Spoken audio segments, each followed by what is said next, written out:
All right. Good evening, guys. We have everyone 92. All right. I don't think there is any point in waiting anymore. Sure. Let's start.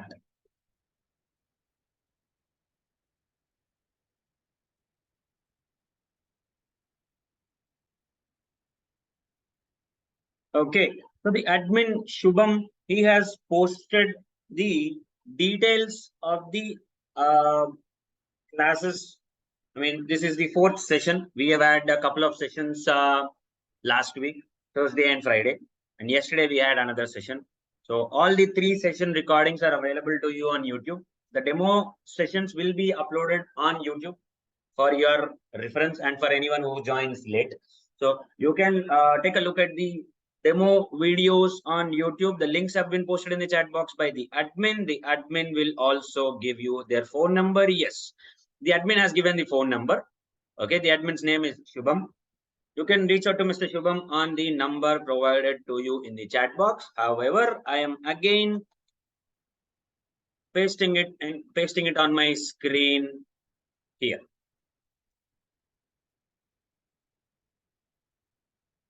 Okay, so this is the admin's phone number. You can reach out to the admin on this particular phone number. You can message the admin on WhatsApp.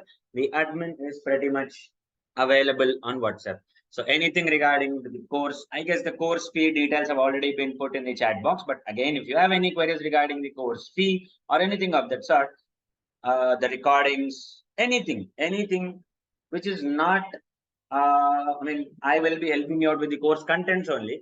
Anything related to other than the course contents. Okay, you can reach out to the admin on the phone number provided to you on my screen or in the chat box. Okay, the admin's name is Shubham. All right. So far, or before we proceed, do we have anyone who have joined today for the first time? You can raise your hands virtually. Okay, not you need not message me. That's all right. Okay, you can just raise your hand virtually. That should be all right. All right, we have 9 new people in this session. Okay, the count is slowly increasing every each time. Okay. 14 people. Okay, cool. No problem. So those who have been, I mean, those who have their first session today, roughly 14, 15 people. I'm not sure if you have got the YouTube video links in the chat box, but again, I'm pasting those details in the chat box once again. So if you guys have not received it, you can check it now in the chat box again. So all the 3-day recordings. Okay, this is your fourth session. So we haven't discussed much in these 4 sessions, in these 3 sessions, in the previous 3 sessions. So anything related to that, you can check it out on YouTube by clicking on any of the links in the chat box. Okay, so yesterday we were able to look into, I mean, we have got a chance to look into what was testing and what was the necessity and what was the need to perform your testing. This was what we have covered yesterday. And we have also looked into your manual testing as well as test automation. Not really called as automation testing. It has got 2 different meanings if you use test automation and automation testing. Both of them are slightly different. Let's not confuse between both of them. So you have both covered in this course. So I am Mohan. I will be taking both the concepts as part of this course. I'll be covering both manual as well as automation in this course. So this will be the manual testing notes that will be provided to you. Post the confirmations, payment confirmations have been done. The Naresh IT admin team will be creating a Google Classroom and the notes will be shared via Google Classroom. It becomes a little difficult for me to share the notes individually to each and every one of you. So rather than sharing this individually, I'll be uploading it on Google Classroom, some sort of it's like a group. Okay, so I'm not sure how many of you are aware of Google Classroom, but the interface and all will be more or less similar to your WhatsApp group only. So I'll be your Facebook groups, let's say Facebook groups, something like a Facebook group. So I'll be sharing all the notes there. You can download it from there. But this Google Classroom will be created post payment confirmations. Okay, the admin team will be taking care of that. You, me, everyone will be added to the Google Classroom by the admin team only. Okay, so we have covered software testing, the objectives or the necessity, the need, the requirement to do our testing yesterday. So as many of you have mentioned yesterday, software testing is done to actually to verify if the requirements of the client are satisfied or not. And when we say requirements, requirements are nothing but the features, the inputs, the functionality. For any application, you will have certain features. Those features are provided to the software company as requirements, as inputs, as whenever a project is started initially, those requirements or inputs will be provided by the client, and they will be those requirements will be taken by the software company. They will be developing the application based on the requirements that are given by the client. If the application does not function, does not work as per the requirements of the client, then you raise a bug and get it fixed. So the ultimate challenge or the ultimate task for you in testing is to make sure the requirements of the client are satisfied or not. That's the most important thing. That's the high priority in your testing. Okay, so to resolve any bugs that you find in your testing, that will be one of the objectives. The other objective is to check if the requirements are fully satisfied or not. Okay, because your developers are also human beings, maybe they will also make some mistakes. The other objective is the client should have some confidence in the application. The client should be confident that the application will be working fine in real time also. So if the client is not confident about that, then maybe your product might not be a hit once it is released. Where will you release the product? When we say release or a deployment or a delivery, all of them are same. Where will you release your product? Where will you release your application? Product, software, application. Okay, all of them are again same. What will be a product? Usually product in software testing is nothing but your application itself, your software itself. So product or application or software, all the three are same. Delivery, deployment, release, these three are also same. You're handing over your completed application to the client, or you are releasing the application for the common users. That is what is release, deployment, or a delivery means. So as part of your software testing, whenever the objective is to check if the client, if the requirements are satisfied, and the client should be confident that the requirements have been fully satisfied in the application. If the client is not confident with the requirements, if the client is not confident with the application that you have developed, if it does not have that confidence, then after release, it might not be a hit application. Okay, imagine if the application, if the Candy Crush application was having lots of bugs, you wouldn't be having those many number of millions and millions of downloads on Play Store or App Store. Just because the application was interactive, just because the application didn't have many bugs, it had lot of users, lot of people who use that application. So the application has to be a little bit user interactive. Also, it should not be having many bugs. So that's the most important thing. The client should feel confident that this application is going to it's going to be an instant hit when once it's released. And also, if you don't test the application and release it directly into the market, okay, you are risking your entire project, you are risking your entire application. Okay, what if a very serious bug, a very severe bug has been found out after release? You didn't do your testing. A very serious issue has been uncovered. A very serious bug has been found out by one of the users. That will also be a problem, because ultimately it all boils down to the reputation of the client, reputation of the software company also. Okay, so even for the sake of reputation, testing will still have to be performed on the application. So this is what we have discussed in detail yesterday. We have also discussed the manual and test automation. So manual testing, in your manual testing, you wouldn't be having any tools to speed up your testing process, because in manual, everything has to be done by yourself, by the human being, using his laptop, desktop, mouse, keyboard, or any other device, any hardware. So basically, manual testing consumes a lot of time. and ultimately testing is done by a human being. So accuracy might not be something always possible. Okay, time, accuracy. Okay, these are very important whenever you are doing your testing. Okay, within a limited amount of time, you will have to do a lot of testing with 100% or near 100% accuracy every time, which is not possible in manual testing. So that is why you will shift to test automation later on in your project. In a real-time project also, first you will be starting with manual testing, then gradually you will move to test automation.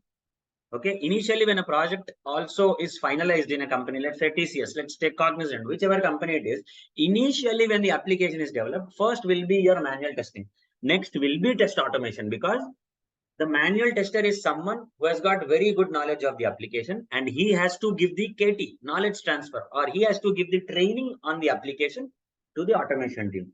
The automation team will not be starting their work immediately once the project is ready, or immediately once the application is ready for testing. No. First will be manual testing, next will be test automation. So in your manual testing, everything has to be done manually.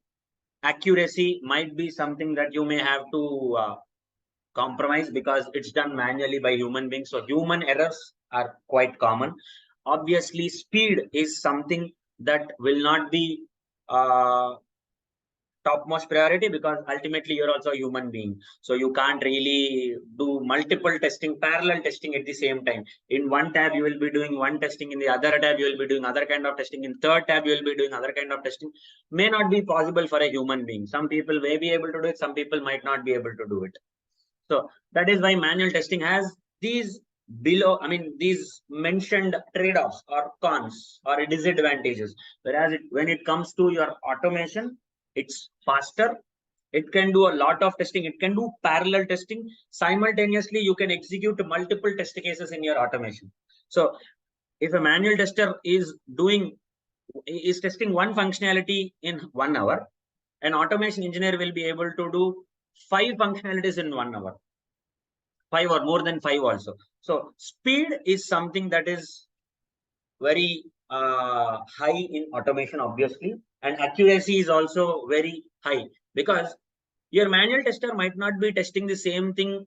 Let's imagine we are to verify the Facebook user ID, Facebook login scenario. You are expected to type your username and password and test the login functionality of your Facebook application. Initially, when the and the manual tester is testing this functionality for the first time, he will do it accurately. Second time, third time, fourth time, fifth time, he will do it accurately. But after some times, after some attempts, let's say after 10 times, after 15 times, there will be certain amount of negligence, there will be certain amount of inaccuracy that will happen while you are testing the application. You can't expect a manual tester to work first time and 15th time in the same fashion, because sometimes it is required that you test the same functionality multiple times. You will get scenarios where you are required to test the same thing again and again and again and again. So human beings cannot really function properly when it's monotonous. And if you are doing the same thing again and again, maybe certain level of negligence will creep in. So you will not be in a position to do this, perform the tasks with the same level of accuracy each time, as we are human beings. But a computer program, you execute it one time, you execute it 1,000 times. It will still give you the same result. The way how you write your code, the same way it will execute one time or 1,000th time, no matter how many times you execute that program. So that is why you switch to automation gradually. Initially, you will be doing manual testing. Gradually, you will be moving to automation in real-time projects also. So, but that does not mean your manual tester will be out of job. No, the manual tester is expected to constantly write new ways of testing the application. He has to find out new ways of testing application constantly. Every month, every week, every day, he has to try multiple ways. He has to find out multiple ways of testing the application in a different combination. In different ways, he'll have to explore it all by himself, a manual tester. Whereas an automation engineer's responsibility is just to automate the work of a manual tester. Whatever the manual tester is doing, the automation engineer is expected to automate that work. That's it. And in some projects, automation engineers are not even expected to raise bugs, find out bugs also. No, as an automation engineer, you will not even be writing test cases also most of the times, because that's not the job role of an automation engineer. But again, it depends from project to project. But usually, an automation engineer will not even write a single test case also, will not even raise a bug also. Finding a bug is also not an automation engineer's responsibility, because when will you get the application for automation? Only when manual testing is completed. When manual testing is completed, obviously some bugs will be fixed by the development team. So obviously, once manual testing is completed, once the bugs are fixed, once the application is stable, that's when it will be handed over to automation. But doesn't, I mean, don't you get a question in your mind? If bugs are fixed, if the application is stable, why are we again testing the application? Your application will go lots of changes in the initial stages. Lots of changes will be done. Lots of new features will come up. So just to be sure that everything is in place, everything is working properly, every month, every week, you will be testing the same functionalities again and again and again and again. We know that last week login functionality was working fine. You were able to log in pretty much well. The functionality was working all right. But this week, some new functionality got added. Some new feature was included in the application, which disturbed this login functionality. So for you to be sure that nothing is problematic, nothing is disturbed, you'll have to test the entire thing again. But you can't do this manually regularly. On a regular basis, on a daily basis, on a weekly basis, on a monthly basis, you can't repeat your testing activity again and again, which is quite problematic for you also. You will not be able to concentrate on anything new. You will never be able to explore anything new in your project, anything new in your application. So for you to avoid those monotonous repetitive tasks, all those test cases will be automated by your automation team, by your test automation team. So the test automation team's responsibility, their main agenda, their main goal is to gradually reduce the work of the manual testing team. If there are 3 manual testers in a team, 2 automation engineers are enough, or 3 automation engineers are enough to automate their entire work once for all. पूरी जिंदगी के लिए एक ही बार automate करके रख देंगे वो लोग. So what is the purpose? So that their workload is reduced after automation, and they can concentrate on anything new, or they can concentrate on anything different. They can find out, they can explore new ways of testing the application. So that's the main motive of your automation, test automation. Okay. Manual might be important, but it is time consuming. It is very slow. It is inaccurate sometimes. So that is why you switch to automation gradually, not immediately. Immediate automation switch is also not possible, because the automation team has to write a lot of code. That writing code requires some time. They should also understand the functionality of the application. How is the application working? How are the buttons working? If I click on this button, what will happen? If I click on this image, what will happen? They'll also have to understand. The automation team also is expected to have basic knowledge of the application. So the manual testing team will train the automation team on the functionality of the application. They'll have to understand what the application does. Then the automation team is expected to start writing the code, replicating their work. So now, did you guys get a clear understanding about the roles and responsibilities of your manual testing team and automation team? Did you guys get a basic understanding what a manual testing team does and what an automation team does? Arvind, or is it still confusing for you?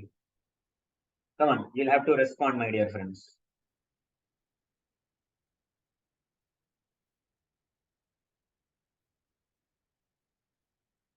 Come on, come on, come on. You will have to respond, my friend.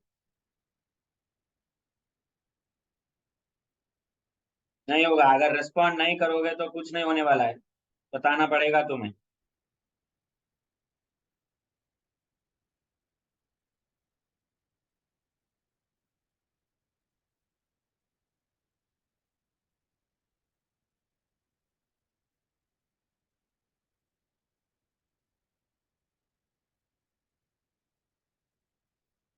All right. So the basic motto is manual testing involves lot of time, efforts.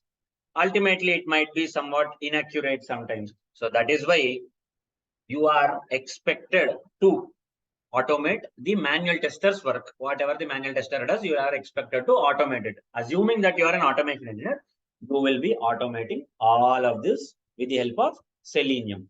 Our course is about Selenium automation using core Java. This course is about Selenium automation using core Java. So, are there jobs in manual testing? World is moving to automation companies. But for an automation engineer to start work, he should have basic functional knowledge, basic manual knowledge. That manual knowledge is given by the manual testing team. Jobs for manual testing will reduce, but it's not like the entire manual testing will be ignored. No, manual testing is still very, very important. But there comes a point in your life, there comes a situation in your life where you will mandatorily you are supposed to switch to automation, because you have a different career path for manual tester, you have a different career path for automation engineer. So why I say is, if a manual test, if you continue your career as a manual tester, maybe 10 years down the line, 12 years down the line, 15 years down the line, you can switch to business. You can switch your role as a business analyst. Okay. Or no, as a product owner, as a product manager, maybe you can shift your role, because these involve not much of coding or no coding also sometimes. But if you switch to automation, what happens is, right from day one itself, you'll be writing code. So if you can write your code slowly as an automation engineer, since you will be writing some code from day one itself, slowly 2 years down the line, 3 years down the line, once you are a little bit confident on your coding skills, you can gradually switch to a development role also. See, why do people opt for manual testing, especially testing course? Why do people opt for a testing course? Because not many of them are in a position to write code efficiently. So, let alone efficiently, they can't even write the code sometimes. So, they are a little afraid of writing code. So, for those kind of people, in the market, they suggest switch to testing. So, yes, you can switch to testing, no problem. But if you don't want to write the code, you will have a manual testing career. But initially in your career, a manual tester will be paid a little bit less when compared to an automation engineer. Or what there will not be much work-life balance, to be honest, also, because you're expected to do a lot of things manually. So maybe you will not have that work-life balance in your career as a manual tester. But for an automation engineer, once he writes the code, he can sit back and relax. Unless the script is failing, unless the code is failing, he can sit back and relax. His only job is to automate. That's it. Finding bugs, writing new test cases, exploring new ways of testing the application, not his headache. Unless it is told explicitly to him, he's not even expected to do any of that stuff. So, and added advantage, if he is interested in coding, after getting some initial experience in automation, he can gradually switch to development also. Some development role. He can learn some more language, full stack Java or anything like that. Because initially he was afraid of coding, but now that he has learned automation, now that he has done enough automation for 2-3 years, he is confident on his coding skills. He can gradually switch to a development role. So direct development roles might not be possible with all of us. That is why start with automation. If you are interested in coding, gradually after doing some job, some work in automation, you can learn some more technologies 2 or 3 years later, and then you can switch to some development role if that is really what is your passion. But if you don't want to do any coding, you can opt for manual testing. Both of them will be explained in this course, and maybe you will have to struggle a little bit initially, because a lot of people can do manual testing. Many people can do manual testing, and you might face a lot of competition also in the market, to be really honest. You'll find all kinds of people doing manual testing. So you will have to be a standout performer among all of them. So as a safety mechanism, we have manual database testing as well as manual API testing. Okay, just mugging up the concepts, just mugging up the definitions, all the theory might not always get you a job, because there are a lot of people in the market who can do this. So if you want to be different from the rest of them, maybe you'll have to learn a little bit of coding at least. So that is why you will do SQL, MySQL coding. So that will be an added advantage for you. You will learn till joins in this course. So manual database testing will be explained to you. You are expected to do manual database testing along with me in this session on your laptops, on your desktops. So we'll also learn the basics of API testing, manual API testing in this course. It is completely all right even if you don't know any of this. As I told you yesterday, what are the prerequisites or what are the requirements for you to join this course? What are the basic requirements for you to join this course? Come on, anyone? Hello, Sabun.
All right, some very interesting answers.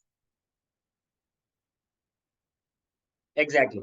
Basic computer knowledge as well as basic maths knowledge is very much needed to join this course. That's it. Nothing much. Of course, basic communication skills are already, I mean, always welcome. We are not going to look into basic communication skills, but as a prerequisite to join this course, you are expected to have basic math skills as well as basic computer knowledge. You are expected to have both of these before you join this course. Now, we really can't discuss right click, left click, double click, drag and drop, copy, paste, cut, paste, open a browser, all of this in this course. Okay, now that's not something under the purview of this course. You are expected to have this basic computer knowledge and basic maths knowledge like addition, subtraction, multiplication, division. That is what is expected from you. The bare minimum is expected from you. So even if you don't have knowledge of any of this, that's all right. No problem. You need not worry. Okay. So they are very trivial. You can learn this, but again, um, the one thing I am telling you is even if you do not have any knowledge of MySQL, Core Java, Selenium, any coding knowledge, that's all right. Whatever may be your background also. You may be from a mechanical background, you may be from a triple E background, EC background, civil background, you may be an MBA graduate, you might have a career gap, you might have a non-IT job. That's also fine. No problem. You need not worry about it. The only thing that you need to worry is, are you having basic these two basic knowledge and are you willing to put some efforts? That's it.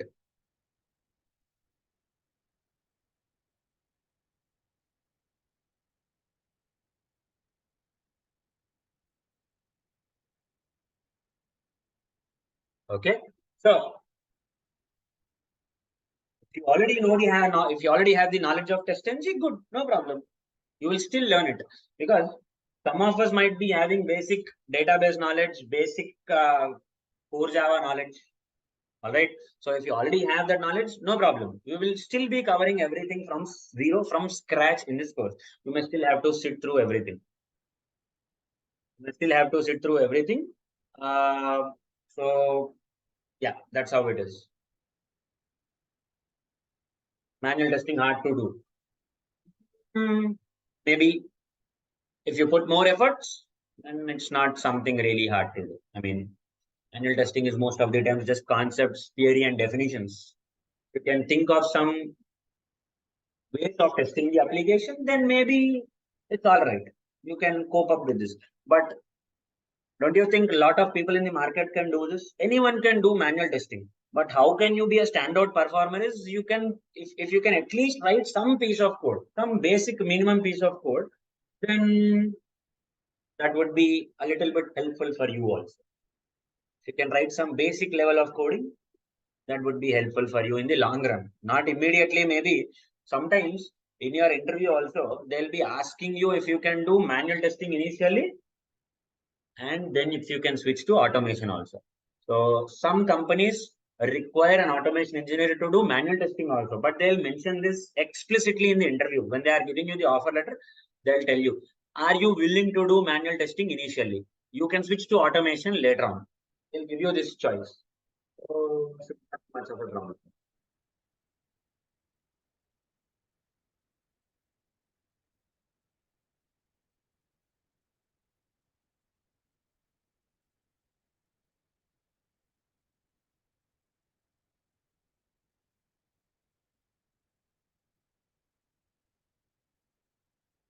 Hold on a minute.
Okay, cool. So, moving on, can anyone tell me what is a product based company and what is a service based company? Do you have any idea what these two are? Any idea is okay. You can just give me an example of a product based company and a service based company. That would also be okay. I'm not expecting an exact definition from you, but just give me the difference between a product based and a service based company so that you'll have some basic idea what is a difference between both of them.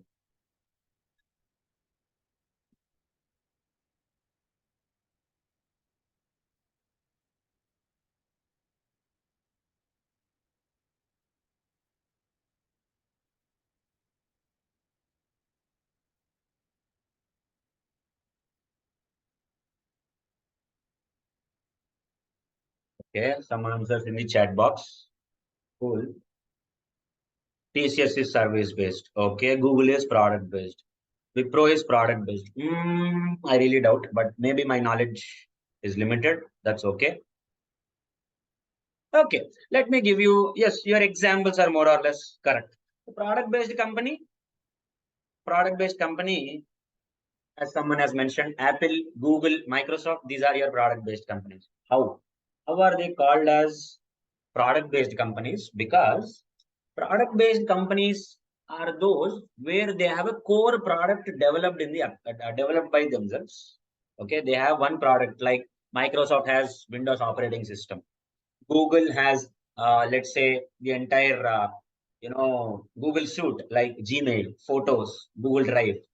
Okay, uh, Apple has its own operating system both for desktops as well as your mobile phones. So, and also your Amazon, that's also a product-based company. They have Azure. They have Azure. Sorry, AWS, not Azure. They have AWS, Amazon Workspace. They have AWS also. So they have one product developed all by themselves, and they will be selling that product to the customers. They will be selling that product to the clients. So their entire business is centered around those applications which they developed. Okay, but whereas a service-based company like TCS, Cognizant, Wipro, HCL, Tech Mahindra, all of these are nothing but they do not have any product of their own. They will not be selling any of their products, but instead they will be taking, they will be taking requests from multiple clients, and they will be designing, developing those applications or products for each client, tailor made for each and every client based on their requirements. TCS might be working for an insurance customer. They might be working for a banking customer. They might be working for an hospitality management customer. Okay, they might be working in healthcare domain. They might be working for clients across multiple domains with multiple requirements. Each of them might be having different applications, entirely different technologies. That's okay, but they do not have any product of their own to offer for the customers, to offer for the clients. Salesforce, Pega, these are also your product based companies. They have their product, they will be selling it to the clients. That's how it that is the difference between your product based and your service based companies.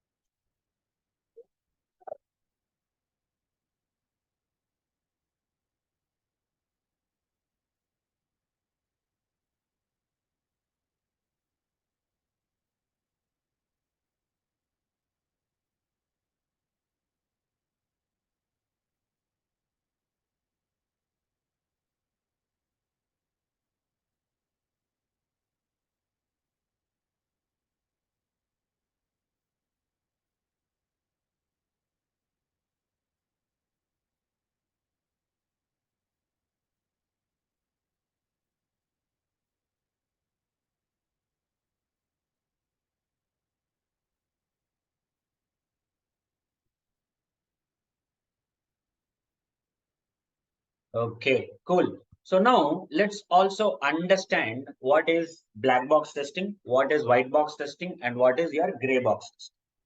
Okay, so let's understand the difference between these three, and we will close it here for today.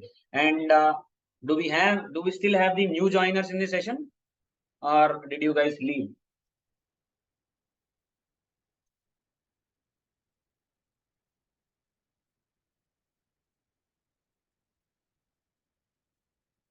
Okay, did the new joiners leave?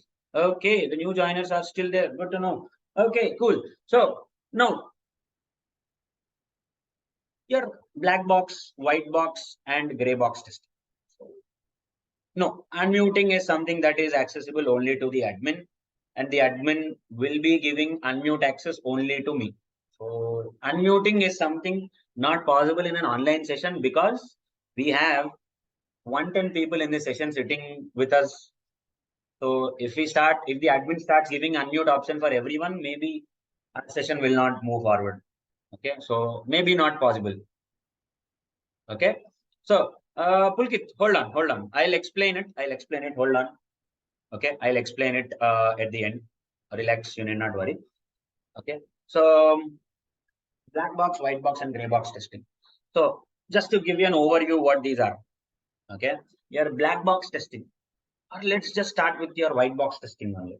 Your white box testing is done by someone who has the knowledge of the technical details of the application, like the coding part of the application, the front end, the person who has knowledge about how the application has been developed, what code has been written, okay, what database has been used, what is the front end, what is the back end, what is the API that has been used. Whoever has this technical knowledge, that person will be doing white box testing on the application. Okay, white box testing involves analyzing code sometimes, analyzing the code that is written in the application. So white box testing is usually done by someone from the development team only, and that person is called as a SDET, SDET, software development engineer in test. You might have SDETs also. Okay, so white box testing is done by people who have the technical know-how of the application, technical knowledge about the application. So that's how your white box testing is done. But your black box testing is done by someone who has got no coding knowledge. He understands the functionality. Your white box tester understands functionality as well as the code. He knows the functionality. Obviously, if he can write the code, he also knows what that code will do. So obviously, the white box tester has the knowledge of both code as well as the functionality of the application. Whereas black box tester has knowledge only of the functionality. That's it. He does not know what code is written, what query is written, in which language the front end is developed, in which language the API is developed, how does the API work.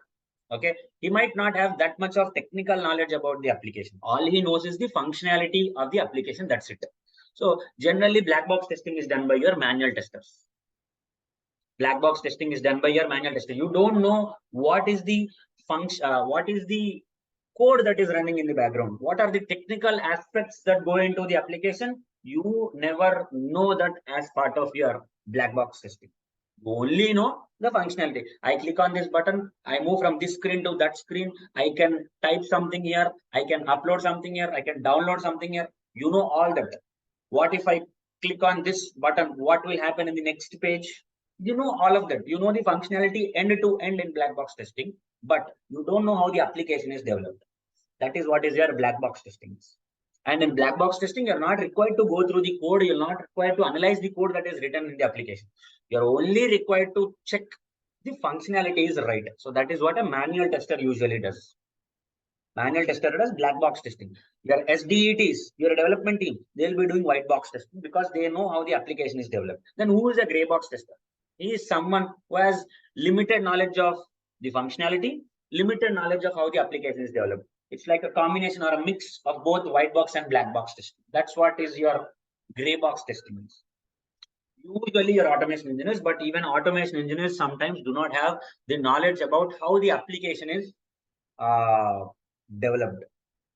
They can write the code, they can automate the test cases, but they cannot actually understand the function, understand how the application has been developed. So I don't think even automation engineers can be considered as gray box testers. But in gray box testing, the person who is doing the testing has knowledge of both functionality as well as the code that is written. Partial knowledge of black box and partial knowledge of white box, not fully. Okay, so can tester join as SDET? Yes, you can, but sometimes the job might be a little demanding. You should be a little bit, not a little bit, you should be too good with your coding skills. Then maybe you can try as an SDET, no problem. You can try your luck as an SDET, no problem. See, it's not mandatory that always SDETs do the white box testing. Okay, your development team is expected to do basic testing before releasing the application to you. I mean, before giving it for a testing, before handing it over to the testing team, the development team is expected to do basic testing. However, so then and there itself, white box testing also happens sometimes. So it depends. Whatever that you learn here is a general notion, is a general practice how you do it. But in reality, each project will be handled in a different way. Not all projects will be handled in the same way. Each project is unique. You never know if the same practices are going to be followed in each and every project. Okay, so that's what the difference is between your white box, black box, and gray box system. So now moving on, let me explain about the course contents and course details. Okay, this is a both manual as well as automation course. Course duration is 75 days. The admin might have given you some number, but consider it as 75 days or 2.5 months roughly. Give and take 1 week here and there. So it will be the course, I mean, the class will be every day for 1 hour 15 minutes to 1.5 hours. And if it is required, we'll be extending till 2 hours also sometimes, but not usually. Usually, we'll close anywhere between 1 hour 15 minutes to 1.5 hours. But now, since this is the very beginning, I really don't want to make you guys sit through the entire thing every day. Once we actually start our batches, I mean, the batches have already started. But the thing is, once the paid batches start, we are slowly covering every day some concepts every day. So I'm not really explaining a lot of stuff every day. I'm just giving you some basic contents because we have a lot of new people joining every day. So The course duration is 75 days, and every week we have 6 sessions or 6 classes. Each session will be for 1.5 hours roughly, and if required, will be extending to 2 hours also sometimes. And in 75 days, we'll be covering both manual as well as automation. Telugu. Maybe not possible sometimes. Venkateswarlu గారు కుదరకపోవచ్చండి. Sometimes it might not be possible for me to explain in Telugu. So I really don't want to, mislead you by giving you all of these details. I can't say if it is possible because you have people joining this session from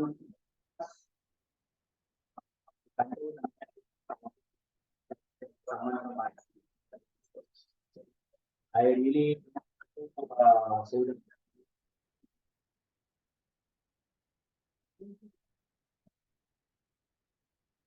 explaining in Telugu may not be possible, but I'll be switching between English, sometimes occasionally Hindi. Hindi is also very rare because my Hindi knowledge is also very limited. SDLC, STLC, your development life cycle, your test life cycle, your bug life cycle, your maintenance life cycle. You'll be learning all of these concepts in your manual testing. You'll learn what are the different types of functional and non-functional testing are. You will also learn Jira in this course. Okay. Jira enough to handle any testing project. Okay. You are expected to do this all on your machine along with me in this session. So that is why I recommend you guys to get your laptops to the session or desktops. Because if you don't have it, because if you have it, it's beneficial for you. But even if you don't have it, that's all right. Because you have labs in Naresh IT, you can go to the labs, Amirpet, Hyderabad, Naresh IT physically, and you can practice there. No problem. The lab assistants will help you. But if you have a laptop or a desktop at your home, better to use it from your home itself instead of traveling and wasting your time. You can do it along with me in the session. If you have any queries, we can resolve it then and there in the class itself. Okay. I will also let you know what softwares you need to download and install. Once the Google Classroom is created, everything will be posted in Google Classroom. I will also take separate sessions just for installation only. Just for installation itself, will be taking some time also. So you will learn how to write test cases. A manual tester is expected to write test cases. So you learn how to write test cases. We will also cover manual database testing using MySQL and manual API testing using Postman in this course. So this entire manual testing will take anywhere between 3 to 4 weeks. Okay. See, I cannot really teach on Mac because not that familiar with Mac. So just software installation will be different on Mac. Everything else will be same. Testing will not, your browser-based testing will not change based on operating system. No, only software installation will be a little different. Should not be a problem. Software installation, you can find it anywhere on the internet. Should not be much of a problem because Mac is very rarely used. That is why maybe, even I don't have much knowledge on Mac also, to be really honest. Linux also very rare because you don't really find people using Linux or Mac in real-time projects. Very rarely you get a chance to work on them. Most of the times it will be Windows only. So maybe not possible, but only software installation is to be worried in Mac. Your testing, your coding, everything will be same in Mac, Windows, Linux, everywhere it will be same only. Okay, should not be much of a problem. So this entire manual testing course duration will be out of the 75 days, will be taking at least a month. That is 3 to 4 weeks just to complete manual testing and to install softwares and to start core Java. So you'll be learning core Java first in automation till collections. This alone will take 2 to 3 weeks because we'll be covering core Java in detail. And by the time we complete Selenium, Selenium is a browser-based automation tool. Whatever that you do with your browser, Chrome browser, Opera browser, Firefox browser, Safari browser, Internet Edge browser, whatever, Microsoft Edge browser, whatever it may be. Okay. You can install, you can open any of these browsers and whatever that you do after opening the browser, going to a website, right from opening the browser. Okay, right from opening the browser, maximizing your browser, opening a particular website, opening Facebook, logging into Facebook. Okay, whatever that you do manually on a browser, you can automate all of that using Selenium. So that is why Selenium is a browser-based automation tool. There are many tools in the market for automation, but Selenium is open source. Selenium is adopted, popular popularly in every company. So that is why Selenium is learned. Selenium is available in multiple programming languages, but there are more openings for Selenium with Java. So that is why you are learning Selenium with core Java. Selenium is available in Python and all other languages also. But in this course, we'll be learning only using core Java because there are lots of openings for Selenium with core Java, especially in India, especially in Hyderabad and Bangalore. Okay, so that is why you will learn core Java in a very detailed fashion till collections. Then we will learn about Selenium. By the time we complete Selenium, we will be consuming at least 8 weeks of our course. Okay, and next, even for manual testing, also I'll be giving you a sample project. For database testing, I'll be giving you SQL queries. I'll be giving you some sample data set also so that you can practice on that. You'll have lots of sample data set available on the market. I'll be giving you that sample data set for your practice. For API testing, I'll be explaining API testing. You are expected to do API testing along with me in this session. I'll be giving you the details for your practice also. Okay. I'll be sharing all these documents with you. Okay. In manual testing, you will have these many documents that I'll be sharing with you. So all of these will be shared with you. Once Google Classroom is available, not immediately. Once Google Classroom is available, I'll be sharing it. Next. After that, after your core Java and Selenium are completed, core Java, Selenium were enough previously, but recently they are expecting at least one framework knowledge from you. So that is why you learn TestNG, unit testing framework, and Cucumber, a BDD framework. Both of these frameworks will be learned in this course. One is a unit testing framework, one is a BDD framework. You'll be learning both. I'll also be giving you a sample project for your practice, a framework, an automation framework, a data-driven page object model framework to you. So you will learn that also in this course. Next, I will be giving you some sample resumes also, one for manual and one for automation. So you can use that and prepare your own resumes. And then I'll show you how to update your Naukri profiles so that you can start using Naukri. Start using Naukri also. So that's how it will be.